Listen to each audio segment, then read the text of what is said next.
My girlfriend left me because I was too boring, so I let her move in with the guy she cheated with. Until he kicked her out. Then she came crawling back. Hey, before we move on to the video, please subscribe to the channel and hit the like button. Thanks. I didn't think anything was wrong. Not at first. We'd been together for 4 years. We lived together. Had routines. Inside jokes. A shared bank account for groceries and rent. I thought that was a sign of something real, something solid. Apparently, to her, it was just boring. Her name was Kayla. And Kayla was the kind of person who needed constant stimulation. New hobbies every month. New friends. Always scrolling, always texting, always bored. Still, I loved her. I really did. I thought she just needed space sometimes. I thought my stability grounded her. I thought we balanced each other out. I was wrong. The first crack appeared a year ago. We were on the couch watching a movie. I'd picked a thriller I'd been dying to see, and halfway through, she sighed and said, "Do we ever do anything spontaneous anymore? You used to be fun." I blinked. "What are you talking about?" "You picked the last 3 movies. We went on a weekend trip last month." "Yeah, to your parents' cabin." "That's not spontaneous. That's suburban." I laughed, thinking she was joking. She wasn't. Her eyes were fixed on her phone. She was smiling at something. Or someone. That was the first time I noticed how often she texted Jason. Jason was a guy she went to college with. He was always just a friend. Some wannabe musician who never quite made it past the local open mic scene. At first, it didn't seem like anything. But after that night, I paid closer attention. She'd laugh harder at his texts than anything I said. At dinner, I'd ask how her day was, she'd shrug. But when Jason messaged, full face lit up. Giggles. Blushing. One night I asked, half joking, "Is this guy trying to steal my girlfriend?" She rolled her eyes and said, "Oh my God, don't be so insecure. Just because he has a personality." I laughed it off, but it hit harder than I let on. I started noticing more. She didn't want to do anything I suggested, but when Jason posted that he was going to some art show or poetry thing, she'd suddenly want to go too. She said it was just coincidence. She started going out without telling me where. Then she started sleeping out without telling me where. One night, I was making dinner when she walked in, heels in hand, reeking of cheap wine and someone else's cologne. I asked where she'd been. Calmly. She blinked at me like I was speaking another language. "Why are you being weird?" "Because it's 2 a.m., Kayla. I was at a gallery opening. Jason invited me. It was spontaneous. You wouldn't understand." I didn't say anything. I just nodded. That was my mistake. I kept nodding. Kept accepting. A week later, I couldn't help it. I looked through her phone while she was in the shower. I know it was wrong, but you don't accidentally start calling your boyfriend of 4 years boring, or sleeping out without explanation, or texting some other guy 300 times a day. And what I saw, it wasn't even the sexting that got me. It wasn't the "God, I wish you were here" instead of him, or the saved photos, or the constant, "He just doesn't get me." It was this one line that stuck with me. "I feel like I'm wasting my best years with someone who makes spreadsheets for fun." That was me. I make spreadsheets. I like organizing my life. I handle our bills. I clean. I cook. I do everything she never wanted to do. And she called it wasting. That night, I didn't confront her. I didn't yell. I didn't cry. I just made dinner. Sat down. Ate in silence. She barely looked at me. She was too busy on her phone again. Finally, I asked, "You happy?" She looked up, like she hadn't heard me in months. "What do you mean?" "With me. With this. Are you happy?" She didn't answer right away. Then she put her fork down and said the words that burned into my spine. "Honestly, I think we need a break.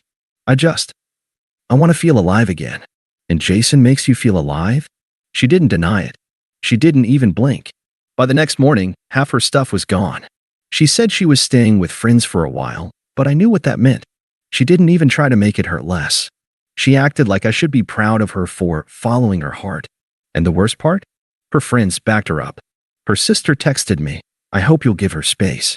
She's rediscovering herself." Her mom called and said, "Kayla always felt a little stifled. Maybe this is good for both of you. Good for both of us." Right. I didn't text her. I didn't beg. I didn't tell her I knew. I just deleted her number, blocked her on everything, and let her go. Let her be with Jason. Let her move in with the guy she cheated on me with. I hope she enjoyed spontaneity. Because the next time she knocked on my door, it wouldn't be as my girlfriend. It would be as a stranger. When Kayla left, she didn't cry. She didn't seem sad or torn up or even remotely guilty. She had her duffel bag slung over one shoulder, phone in her hand, and Jason waiting in a beat-up Corolla at the curb. She kissed me on the cheek, like we were old friends. "Don't make this harder than it needs to be," she said. Then she was gone.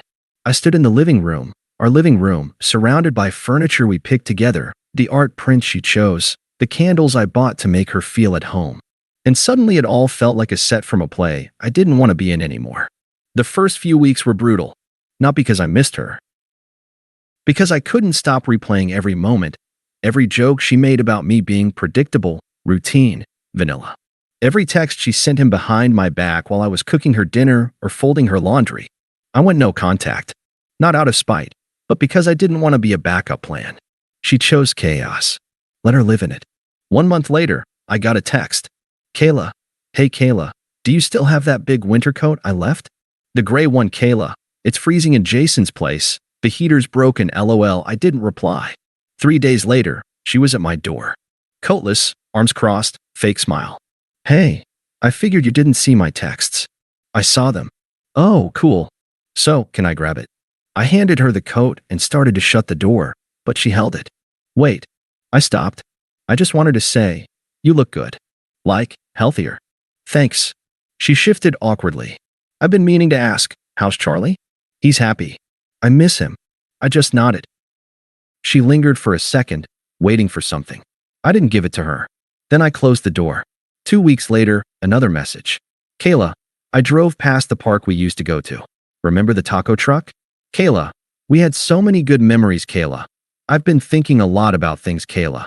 About us, I left it on read. A month after that, her messages became more direct. Desperate. "Kayla, I made a huge mistake, Kayla. Jason is not who I thought he was, Kayla. You were so good to me. I didn't appreciate it, Kayla. You were my safe place, Kayla. I want to come home. Like she hadn't burned it down herself. Mutual friends started reaching out. Her sister messaged me. "Kayla's going through a lot. She talks about you all the time." Maybe she just needed time to realize what she had. Time. She didn't need time. She needed someone else's apartment to fall apart. Then came the letter. Handwritten. Slid under my door. "I miss the way you made coffee. The way you folded my laundry. The way you always had an extra charger in your bag just in case. I didn't realize how rare that was. I thought I needed fireworks. But you were the lighthouse. I was stupid. Please let me come back." I folded it neatly. Put it in a drawer. Didn't respond. One night, she called 6 times in a row. Then left a voicemail, sobbing. He cheated on me. With someone younger. He called me a controlling B***TCH and kicked me out. I have nowhere to go. I don't want to stay with my mom. Please, oh, can we just talk?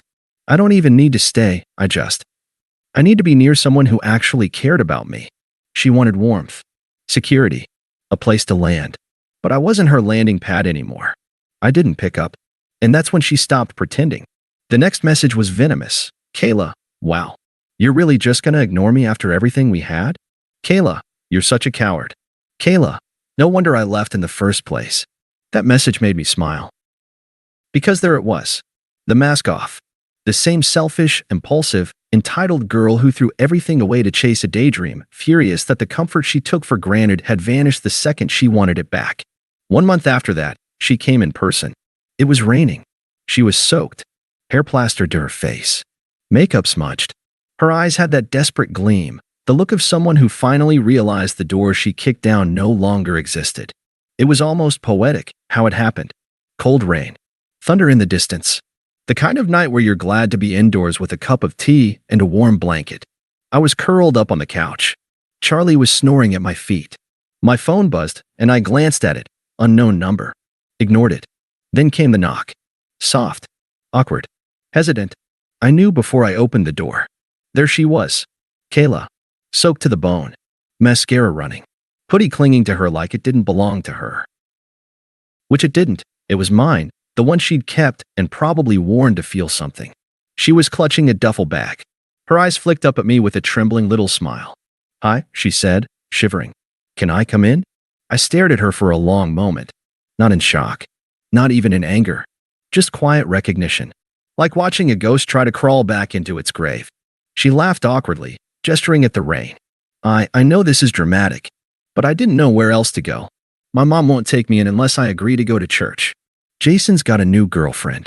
I've been sleeping on my friend's couch, and she's kind of made it clear that her boyfriend's not thrilled about it. I leaned against the doorframe.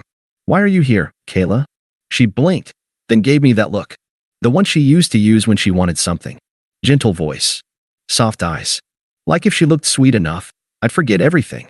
I miss you, she whispered. I miss us. I didn't say anything. I know I hurt you. I was stupid. I thought I wanted excitement, but that wasn't what I needed. I needed someone who actually cared. Someone who made me feel safe. Someone who made me coffee before work and brought me medicine when I was sick and remembered the name of my childhood dog without asking twice. She took a shaky breath. You were home, and I walked out on it. She stepped closer. I'm not asking for everything to go back to normal. I need somewhere to land. Just for a little while. A couch. A warm meal. A place to think. She looked around me like she could already see herself stepping back into the apartment. Into her old life. She smiled again, watery and hopeful. I've changed, you know. I raised an eyebrow. Changed. Yeah. I've been journaling. I've been reading about attachment styles. I'm trying to be better. Not so impulsive. Not so. She trailed off, then laughed bitterly. Not so stupid. She looked up at me. You were the best thing that ever happened to me.